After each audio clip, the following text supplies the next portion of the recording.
Stardust is the basic building blocks that the body is made of. So the next time you look at the night sky, think about that you are connected, that all of us are connected with everything in the universe, like one. And on the surface, it may sound like, yeah, that's, well and good. But if you actually go deeper in consciousness, it can be incredibly life transforming. So this painting I call Stardust, and I'm very happy with it. I like the way it looks like ecstatically, aesthetically pleasing to the eyes, and I feel like I'm a little bit more connected after having painted this painting. And I want to talk a little bit with you about connection and the ramifications of realizing potentially that you're connected to everything, and potentially that we are one, not potentially, that's a fact, we are one. One with the universe. We are co-creator, creating this existence however we would like, but it has some limitations to it. If we want to dominate, let's say, this localized aspect of the universe, sort of with technology, high technology, without any conscience, without having delved into the metaphysical implications of just running around like maniacs and doing whatever we'd like to do, that can have some serious consequences, and the universe simply will not allow us to do that.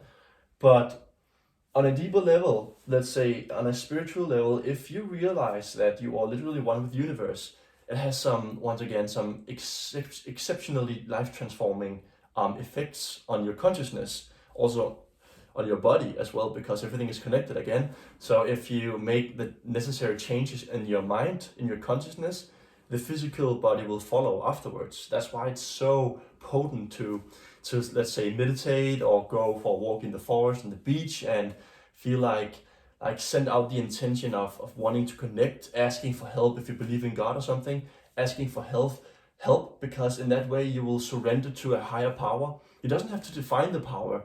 It can be sort of like, well, if I'm an atheist, I can believe that, well, the universe is guiding me somehow via the scientific method.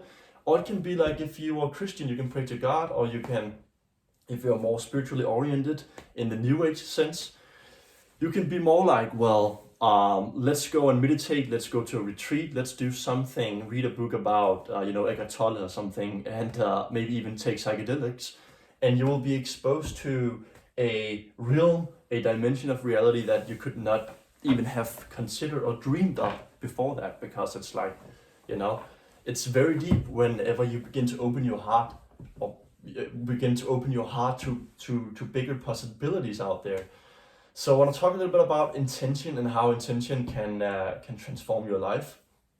Simply, if your intention is clean, then it's valid in a way, because that's the way everything is working, sort of via vibration and frequency and sound.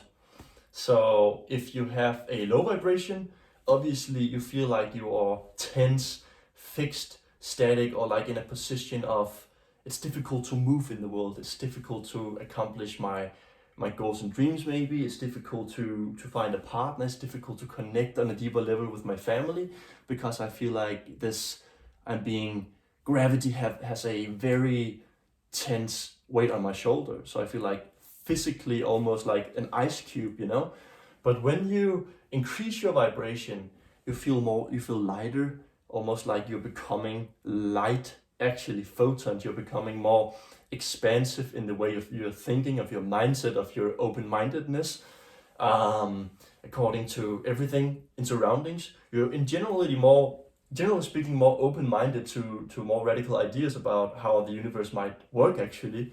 So it's very potent to just simply try this right now, just to let go and feel this, just let go.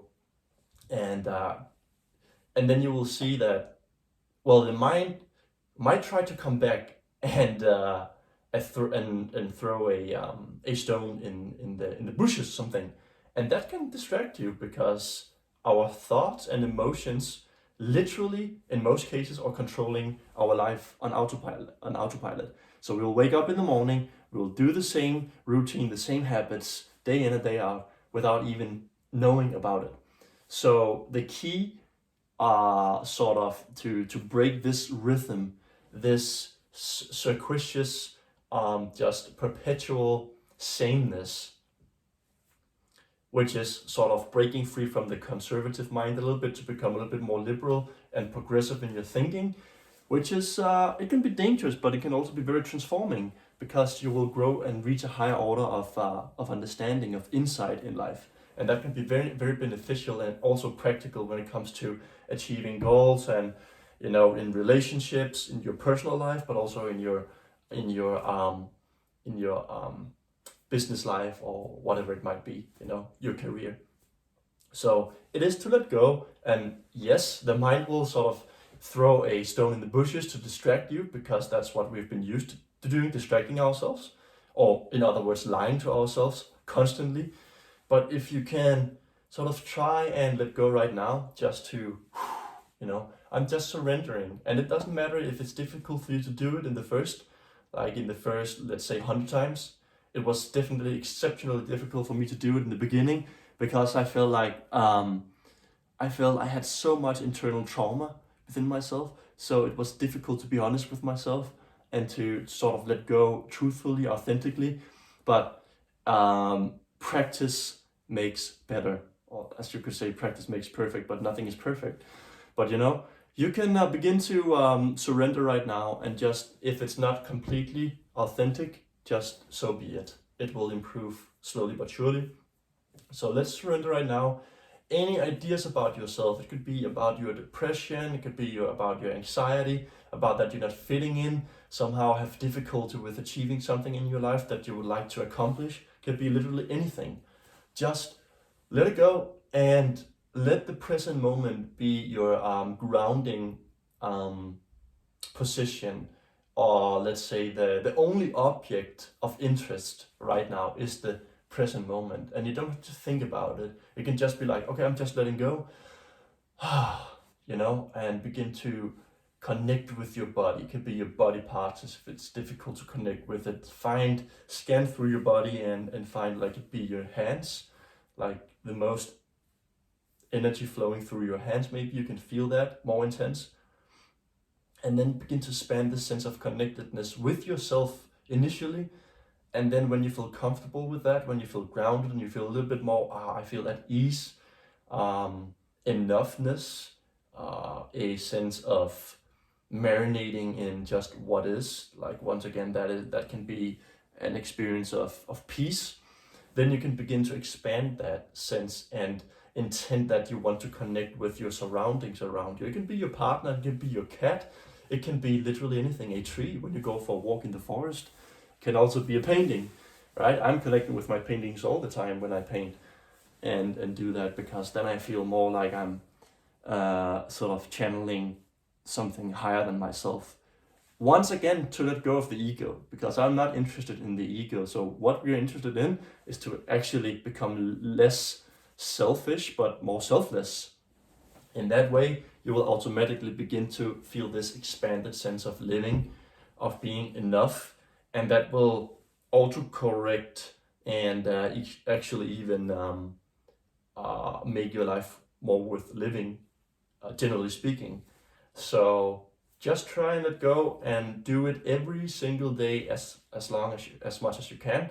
And then the next time you go and you look at the night sky, try to really become acutely aware of just how marvelous and mysterious this place is, you know, because I don't care. Almost no human being really, actually, without exception, no human being understands the whole picture. Yeah. Or maybe, who knows? But it will not be a human being. It will be a different consciousness that understands everything. If we say that we are one, wouldn't it be worth exploring that statement, like in its depth, in its true capacity? Because just think about that. If oneness is the truth, don't stick to the conceptualization of the wording oneness or the labeling. That is just the map. We have to transcend at some point the map to realize the territory. The territory will be actually a genuine Eureka moment, this aha moment of, okay, this is definitely experienced. It's not just believed. It's not just sort of like a, yeah, it can be a feeling. It can be like something, an intuition or a sensation, but rather like an intuition, a deep intuition. That is the guiding compass, towards just from the transition from merely grasping it as a concept to actually embracing it experimentally in your soul, on a soul level. In that way, and when you do that, and I'll make more videos in the future in the next painting I'll do, then it can be really life transforming, because I had that realization many years ago, because I suffered so much. I suffered exceptionally. I suffered so much. And then one day I lied in my bed, and lo and behold, I just gave up everything up to a higher power. And that higher power was just something that cannot be described, cannot really be intellectualized. You have to be there, you have to experience that, and that was what I experienced. That was just like formless consciousness. And formless consciousness is not an object, not a thought, not an emotion, not a feeling. It's like the dimension of pure bliss, of true love, and of unconditional love, and you might say access to cosmic, understanding and stuff like that. But that was very groundbreaking, and that transformed my life and set me on a new trajectory, on a different timeline, to sort of be of service in a way, and that would be via my paintings. So if you want, my friend, if you have like an inkling, an aspiration of doing something with your life, of passion, a passionate pursuit that will not only help you grow you internally, but also aid in the progression of other people, like being a source of inspiration for other people, it's very powerful to begin to let go and trust a higher power, whatever that might be. If you feel gravitation towards whether being a monotheistic religion, well, you can do that, but it can also be like I use a very powerful Advaita Vedanta technique called nitty nitty, not this, not that. I did that initially when I realized my true self a couple of years ago, and it's about getting rid of everything that you're not, because then what is left is your true reality, is like the truth, we can say, or it's the true realization of who you are, to be more accurate, of who you are in the like bedrock, So not this, not that. You can have a thought, I'm not this thought, but I'm not this thought. So thoughts will come like clouds in the sky, and you will realize, okay, if I'm not this thought, I'm identified with it right now, but then I ask myself, I use this method, I'm not this thought, and then you take on a meta perspective, and you distance yourself just slightly, a little bit, allowing you to see from a distance a more true perspective, if this makes sense to you.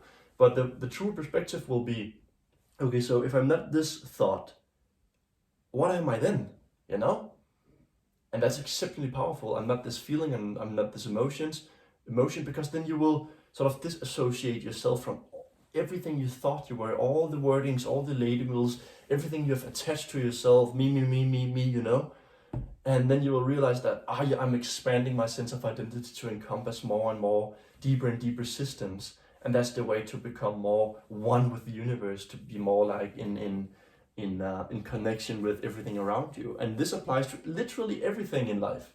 Everything. There's some warnings when it comes to this work, but just for now, I'm not going into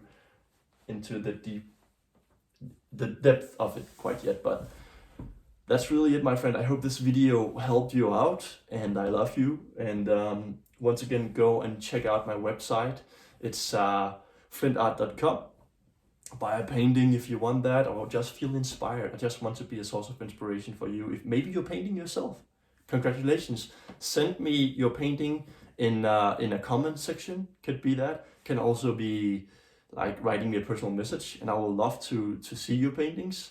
I love you. I love all of my followers. Some of my followers. That sounds very wrong. No, all of my followers, obviously. So go and check out my YouTube channel, Unicus Flint, and have fun and have a great day. Until next time, bye bye.